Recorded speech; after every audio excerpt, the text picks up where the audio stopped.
Upon a very close scrutiny of the alleged references to Muhammad in the Bible as a prophet, they absolutely have no relation to the prophet of Muhammad, nor prophesy his coming. Muhammad is not mentioned in the Old Testament. Muhammad is not mentioned anywhere from Genesis to Revelation. Muhammad is God's true messenger. That's a joke.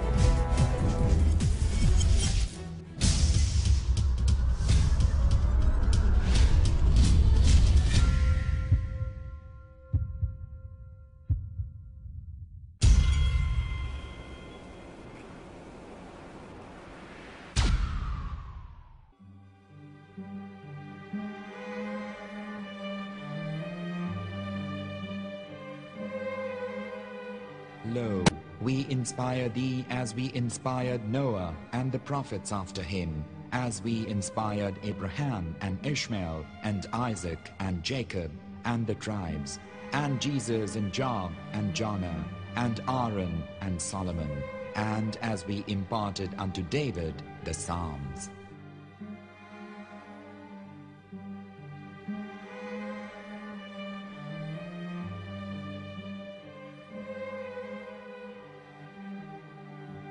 The verse we've just heard is from chapter 4 of the Quran.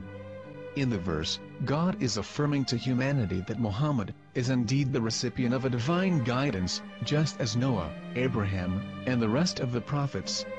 However, some Christians and Jews today don't believe that Muhammad was a prophet and the covenant that God made with Abraham. And since the Quran is not their book of authority, in this video I'm going to show you that the book you're holding in your hands contains the name off the seal of prophethood, the Prophet Muhammad.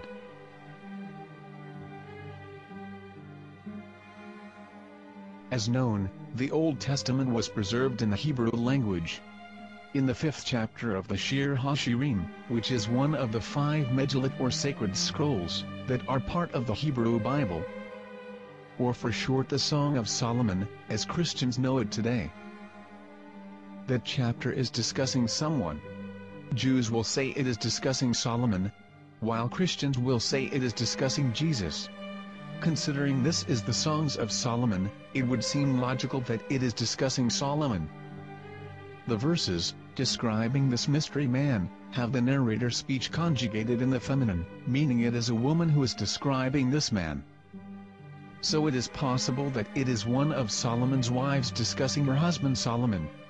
However, Christians assert that Jesus is being discussed, and that the chapter is describing a man who was not yet alive at that point. A prophecy.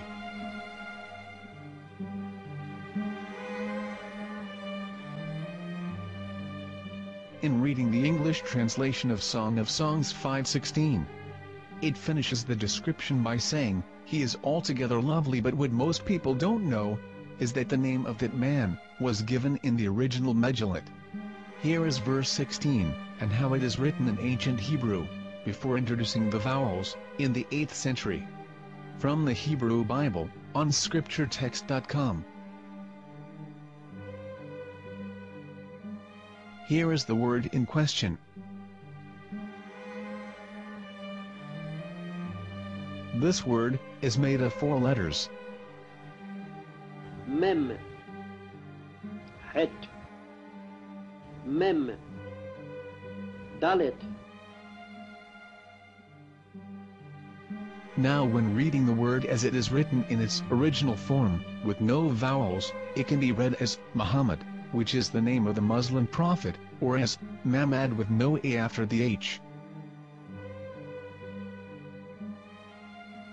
According to Ben Yehuda's Hebrew English Dictionary, it is correctly pronounced as Muhammad, not Mamad. So how we're going to know for sure if it's pronounced as Muhammad, the Muslim prophet, or as Mamad, a random Hebrew word? The only way is to give the verse to a rabbi and say to him, "Please read." Here is the Song of Songs 5:16, and how it is read by a rabbi from a Hebrew Jewish site. Please notice, the im in Hebrew is a plural of respect. Hiko mamtakim vechullo Muhammadim ze dodi ve zer'i benot Yerushalayim.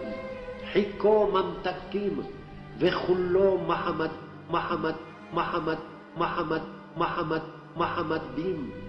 זה דודי וזה רעי בנות ירושלים.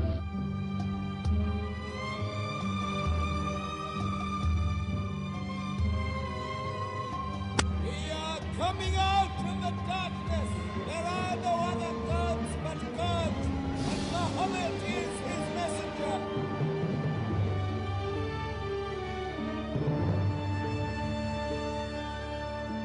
Let the world hear. חיכו ממתקים וכולו מחמדים, זה דודי וזה רעי בנות ירושלים. חיכו ממתקים וכולו מחמד, מחמד, מחמד, מחמד, מחמד, מחמדים, זה דודי וזה רעי בנות ירושלים.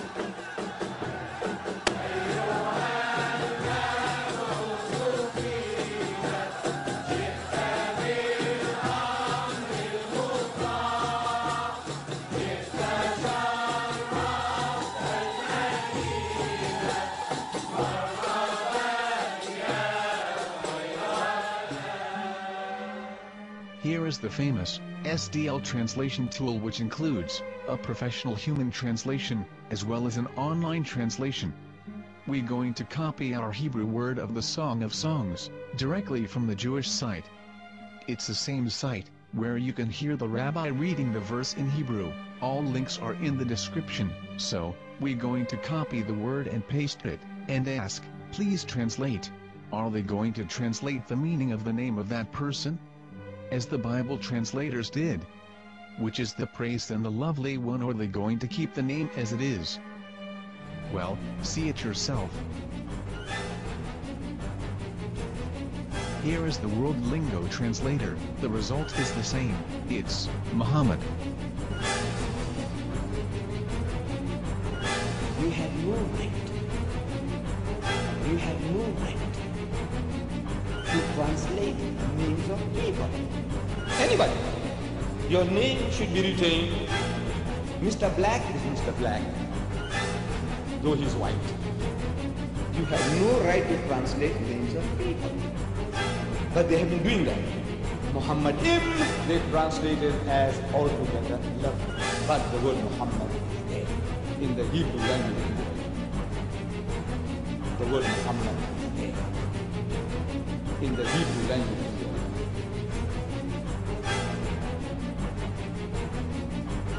I will tell you a story from my own personal experience.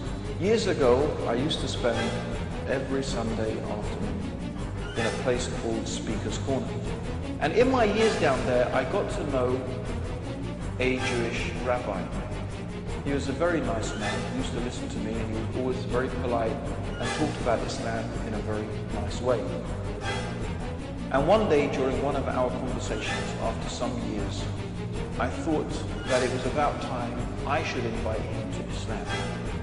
So I said to him, you know, my friend, we have been talking now for many years, and even you have admitted to me that Muhammad is a prophet. So why then do you not embrace Islam? He said to me, we Jews, we never change our religion. I said, but half of the rabbis of Medina became Muslim. He said, that is true, but still, we Jews never change our religion. I thought, what can I say to him? He looked at me and said, listen to me, my friend. God sent to us a prophet Moses, and we didn't even listen to him. Do you think we're going to listen to another prophet after him? From another tribe? From another people? When he said that, I had nothing left to say. He knew that Muhammad was a prophet.